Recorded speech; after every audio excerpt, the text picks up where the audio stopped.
मैं दक्षिण भारत से आता हूं, इसीलिए थोड़ा सा तुम्हारे और मेरे हिंदी में फर्क होता है।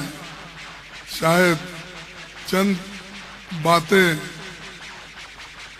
मेरे हिंदी और हिंदुस्तानी में होती हैं, इसीलिए ज़्यादा हिंदुस्तानी में जो खासकर पंडित जवाहरलाल नेहरू जी जो भाषण करते थे वो हिंदुस्तानी में होता था, तो वैसा ही मैं थोड़ा थोड़ा हिंदुस्तानी भाषा सीखा हूँ और आपके सामने यहाँ पर खड़ा इसलिए हुआ हूँ। मुझे हमारे नेता श्रीमती सोनिया गांधी जी, राहुल गांधी जी और सारे सीनियर नेतागण और 9,000 डेलीगेट्स,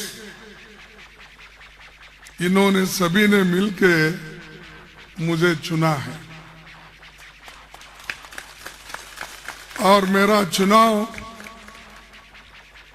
कैसा हुआ, कितने दिन चला, इसका तो हिसाब हमारे बघेल साहब ने तो दिया, लेकिन नड्डा साहब का इलेक्शन कैसा हुआ ये किसी को भी पता नहीं, क्योंकि वहां पर चुनाव नहीं होते, सिर्फ नॉमिनेट किया जाता है। और वो हमको बार बार ये कहते हैं, कांग्रेस में कोई डेमोक्रेसी है? कांग्रेस के लोग कभी चुनाव कराए हैं? ये सवाल हमसे पूछते हैं। तो मैं अब उनसे पूछूंगा, आपके कितने डेलीगेट्स थे, आपके कितने उम्मीदवार खड़े हुए थे, आप किस ढंग से चुनाव कराया, ये मुझे हिसाब दो, जनता को दो। अरे आप तो करते नहीं और दूसरों को कहते हो कि वो नहीं हुआ, ये नहीं हुआ, और उनका तो एक कॉमन स्लोगन है, इस देश के प्रधानमंत्री से लेकर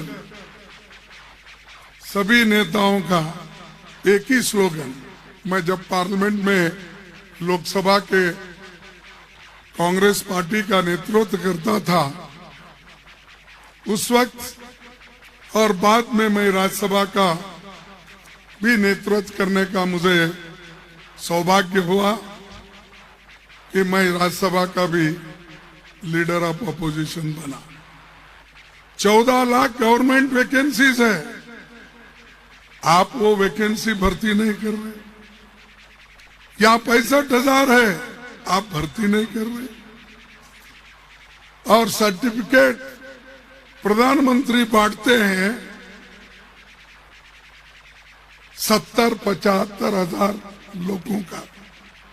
अरे जब 13 लाख 14 लाख वैकेंसीज है, ये मैं उन्होंने राज्यसभा और लोकसभा में हमारे स्टार्ट क्वेश्चंस, अनस्टार्ट क्वेश्चंस को जो जवाब दिया है उसके आधार पे कह रहा हूं, सिर्फ मेरे मुंह जबानी नहीं या किसी को ब्लेम करने के लिए मैं ये नहीं कह रहा। उन्हीं के उत्तर है, आप देखिए, आपके गूगल्स में निकाल के देखिए, लाखों वैकेंसीज हैं, वो भर्ती नहीं कर रहे। नौजवान आज इतनी जो अनएम्प्लॉयमेंट बढ़ रही है, इसके तरफ वो देख रहे नहीं।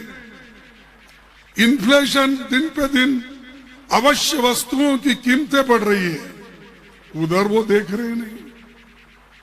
जीडीपी आपकी गिर रही है, उधर आप देख रहे नहीं। यहां का किसान अपने फल को बेचने के लिए उसको मंडी नहीं है, ठीक ढंग से एमएसपी नहीं है, ये नहीं देख रहे हैं। अरे यहाँ 40-50 रुपए में जो फल ले जाकर 200 रुपए में बाहर बेचते हैं, उनको मोदी सरकार सपोर्ट करती है, उनको यहाँ के चीफ मिनिस्टर सपोर्ट करते हैं। तो क्या आपको ऐसी सरकार चाहिए? चाहिए?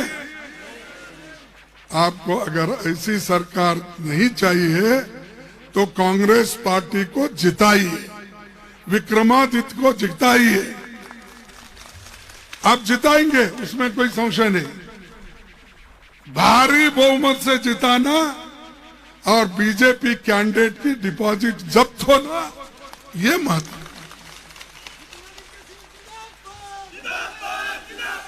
और हमने जो वायदे किए और हमारे पार्टी के नेताओं ने जो आपके सामने 10 वायदे रखे हैं और वो पूर्ति करने के हैं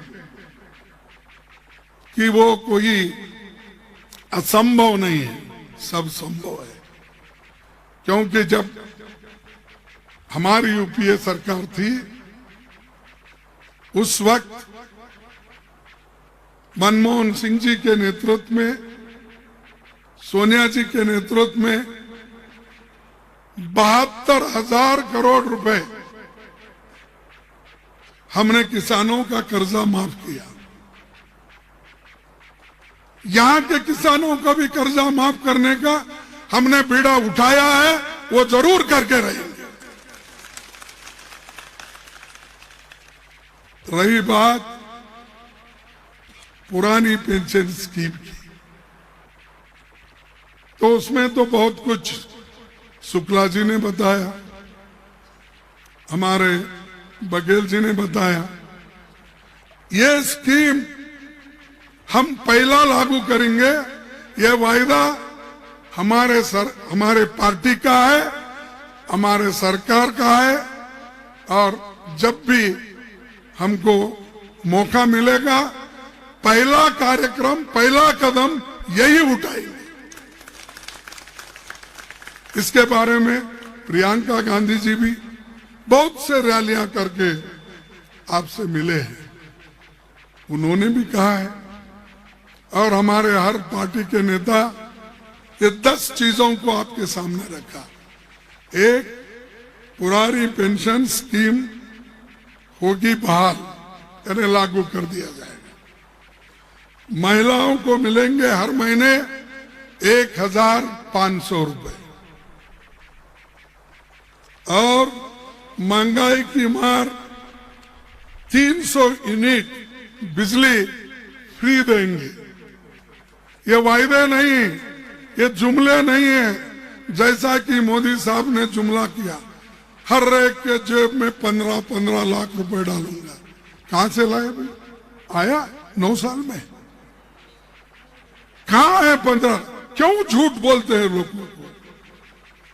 क्यों दिशा भूल करते हो? सच बोलो, सच बोल के वोट लो, काम करके वोट लो। आपने ये भी कहा 2 करोड़ नौकरियां हर साल युवाओं को मिलेगी। वो कहा है भाई? अब तो 18 करोड़ नौकरियां होना चाहिए। 18 करोड़ अगर नौकरियां होती तो इतने युवा लोग बेकार होकर सड़क पे नहीं घूमते थे। और आप अग्निपथ योजना लाके, अग्निवीर बना के युवाओं को एम्प्लॉयमेंट देंगे। अरे हाई तो भर्ती करो पहले, जो नौकरियां है वो तो भर्ती करो। और यहाँ के जो हमारे फौजी भाई है, आप इस हिमालय पे बैठे हैं, इसकी रक्षा कर रहे हैं, इसीलिए तो हम लोग जिंदा हैं। अगर आप इस भूमि की रक्षा नहीं करते, कोई जिंदा नहीं होता। दुश्मन घुसता था और सबके सर कटे जाते थे। अब मोदी जी भी ज्यादा बात करते, मैं भी करता। क्यों?